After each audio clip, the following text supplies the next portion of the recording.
कर सुभाग्य शब्द वाजे कला जित कर धारिया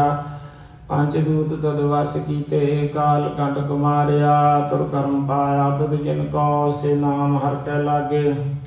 कहे नानक तह सुख हुआ तित कर अनहद वाजे आनंद सुनो बड़ भागी हो सगल मनोरथ पूरे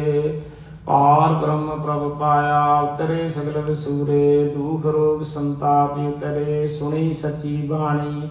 संत साजन भय सरसे पूरे गुर ते ज्ञानी सुनते पुनीत कहते पवित सतगुर रहया भार पूरे